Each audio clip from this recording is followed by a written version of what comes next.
LPS 1175 is a standard by the Loss Prevention Certification Board, LPCB, that measures the resistance of physical perimeter security products against forced entry by intruders.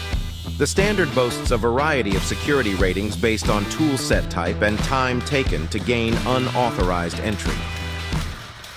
Products are stringently tested by skilled technicians over a timed period, far in excess of the time certified.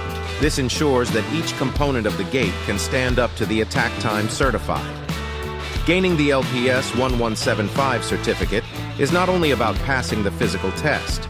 As a manufacturer, we are audited by LPCB against our management systems to ensure that our product meets requirements today and into the future.